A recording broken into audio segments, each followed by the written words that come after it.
Hello, students. Today we are going to start the Mughal Empire. The topic which we are going to start is the administration.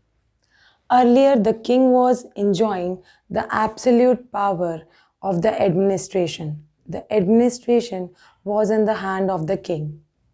The first topic is central administration. In the central administration, king was the head of civil and military administration. You can keep your books with you. Underline that king was the head of the civil and military administration. The second point is the Mir Bakshish looked after military administration. Name is Mir Bakshi. He looked after the military administration. Wazir.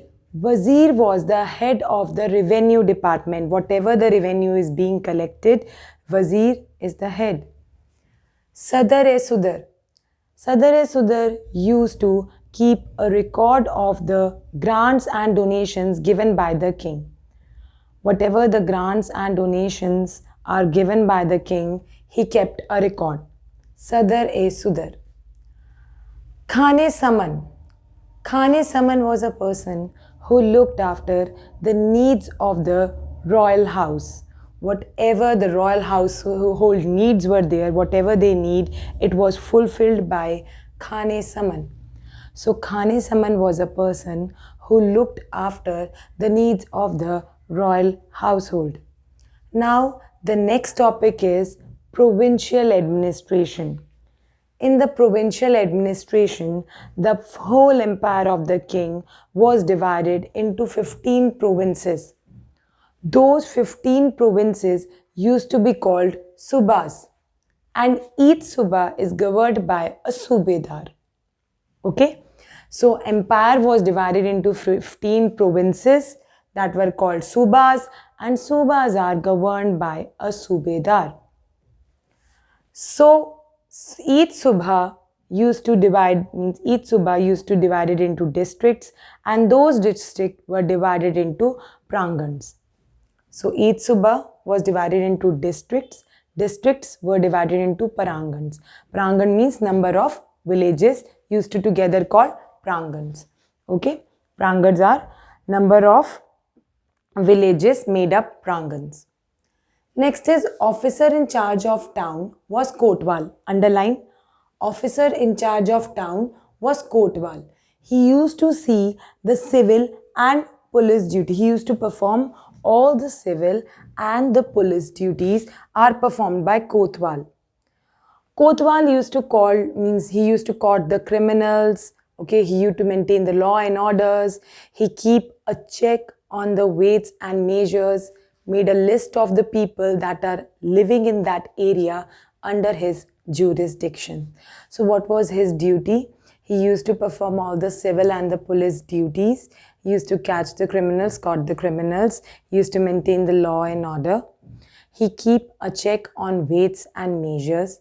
He used to prepare a list of the people under his area, means those people that come under his jurisdiction.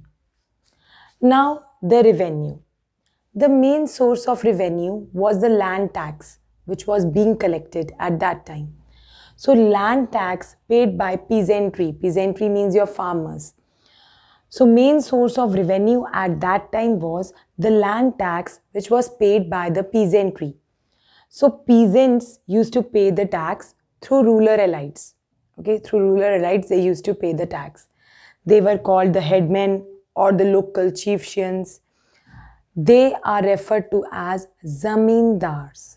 So I'm telling you, peasants used to pay the tax through ruler elites.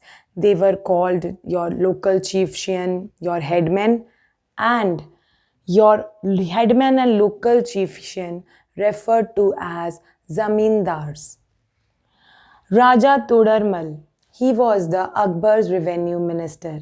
Underline, his name was Raja Todarmal. He was Akbar revenue minister. He introduced a land revenue system which was called Todarmal's Bandobast. This is in your question answers also. That is known as Todarmal Bandobast.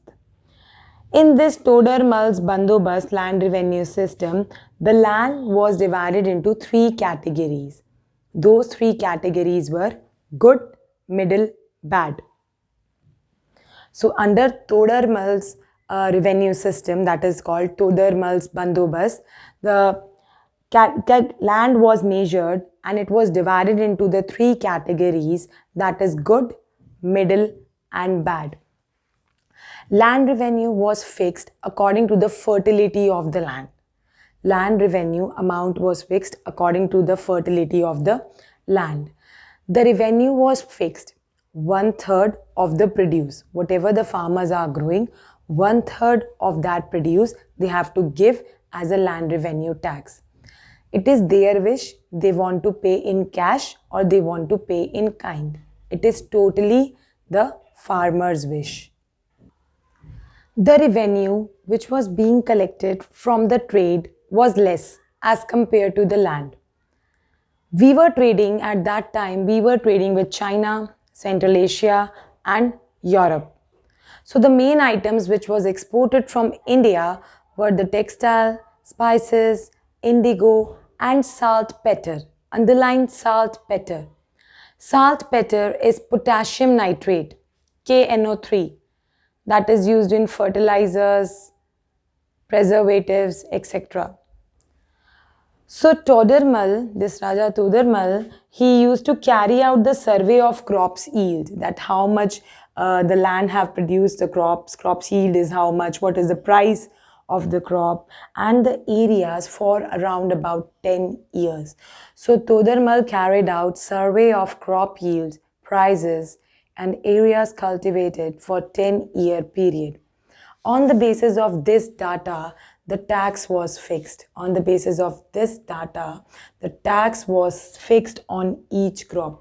That whatever the tax needs to be collected on each crop was based on his survey of the crop yield, price and area under cultivation. Each province was divided into a revenue circle. So this revenue circle were having their own rates of individual crops. So each province was divided into a revenue circle. They are having their own rates of the individual crops. The revenue system was called Zabt. Zabt is prevalent in those areas where Mughals can administer the land, means Mughal administration can survey the land. So Zabt is prevalent in the areas where Mughal administration, they can survey the land. It is being applicable in those areas. This was not possible in Gujarat and Bengal, the Zabt system. In some areas, the zamindars became very powerful and they rebelled against Mughal. Okay, zamindars in some areas, they became very powerful and they rebelled against the Mughals. Why they rebelled? Because exploitation by the Mughal administration. Zamindars thought that the Mughal administrations are exploiting them. These peasant revolt became common after the death of Aurangzeb. When Aurangzeb died, these were very common revolts which were happening at that time. Okay, this was all about your revenue system.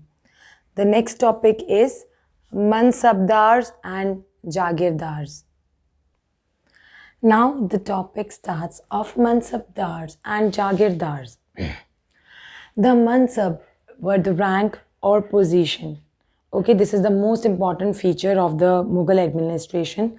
It was the Mansabdari system. The Mansab means a rank or position and Mansabdars means the officials who were given this position. This system was introduced by Akbar. The main features of this system were, first, it was a grading system which was used by the Mughals to fix the salary, land and military responsibilities. It was a grading system. I told you it is a rank or position which was used by Mughals to fix the land, to fix the salary and to fix the military responsibility. The rank and the salary determined by numerical value. Whatever the rank given to them, whatever the salary given to them, it is determined by a numerical value. That numerical value means that is in the terms of numbers, that is called Zat. Higher the Zat, more prestigious his job is. Higher the Zat, more prestigious, noble position in the court. It means larger his salary. So if a mansabdar is being given a rank and salary that is determined by a revenue, by a numerical value, by that numerical value that is called Zat. So rank and salary determined by a numerical value called Zat. If higher the Zat, then more prestigious his noble's position must be in the court and larger his salary. Second point is the mansabdar military responsibility. So mansabdar military responsibilities require him to maintain a fixed number of savar or cavalry men. Okay, he used to have a fixed number of savar or cavalry men. Okay, that used to ride the cavalry. It generally means a soldier on a horse, that is cavalry men. So mansabdars, these mansabdars brought his cavalry men for the review, then got them registered, their horses branded, and received money to pay them as salary. So what is happening in this? Mansabdar, they fix the military responsibility also. How they fix the military responsibility? They have to maintain a fixed number of savar or cavalry men. These are those people who used to ride the horse, soldiers who ride a horse. Mansabdars, okay, Mansabdars brought his cavalry men for the review. They got them registered, their horses branded, and received the money to pay them as a salary. So these mansabdars, they received their salaries as revenue assignments. That revenue assignments were called jagirs. Okay, in the Sultanate period, we have done na iktas. It is like that only. Okay, unlike muktis were the holders of ikta, here the mansabdar did not actually reside in or administer their jagirs. Okay, so mansabdars, they used to receive a salary as the revenue assignment, that is called jagirs. Mansabdars, they did not actually reside in that place or administer their jagirs, which the jagirs means the land they have captured. So mansabdars have right of revenue collection by their officials. So this is the right being given to them. Most of mansabdar did not actually reside in or administer their jagirs. They only had right of collection of the revenue which was done by their officials. The mansabdar's official used to do the work of the revenue collection, which the mansabdar them served in some other areas. Okay, so their mansabdar's officials are working in the areas where they are used to collect the revenue from the people. Okay, they used to collect the revenue. They used to appoint the officials for that collection of that revenue. Okay, here the jagir is also known as the land. Okay, so in the Sultanate period, the iktas were called the land. Okay, so here also the jagirs are the land. They receive their salary as the revenue assignment. That revenue assignment means the jagirs they are having. So this jagir is very important.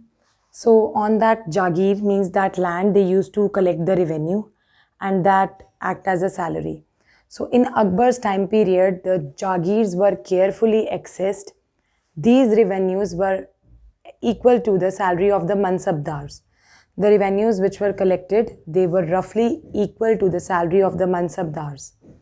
If I talk about the Aurangzeb time, due to tremendous increase of jagirdars and mansabdars, the revenue collected, means the actual revenue which was being collected, was less than the granted sum.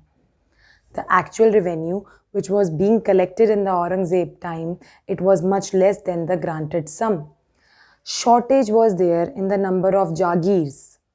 So many jagirdars try to extract as much as revenue they can extract, okay, as possible by forcing the peasants. So now the jagirs were less, so many jagirdars started to extract as much as revenue they can extract from the peasants. So peasants suffer a lot. So this gave a rise to the Jagirdar crisis.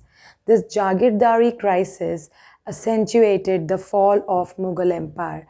Because of this Jagirdar crisis, the fall of the Mughal Empire started. According to this Mansabdari system, every officer was given a Mansab or a rank. A Panch Hazari, 5,000 Mansabdar, had to maintain 5,000 troops. The Mansabdar had to supply the king the fixed number of troops whenever they need in time. This we done in the Sultanate period also, that whenever a Mansabdar has to provide the king the troops whenever the king wants. The Mansabdar, they used to pay through the Jagirs. Okay, the Jagir were allotted according to the rank of the Mansabdar. The land grant was according to their rank or the position given to them.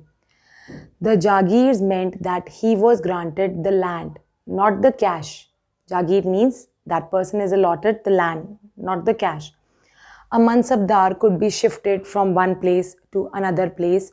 Okay, this prevented him from becoming more powerful. That a Mansabdar should not become too powerful. That's why the Mansabdar need to be shifted from one place to another. A person who appointed at a low rank, he gradually promoted according to his services. If you are doing a good work as a Mansabdar, if you are at a low position, then your rank increased according to the services you provide.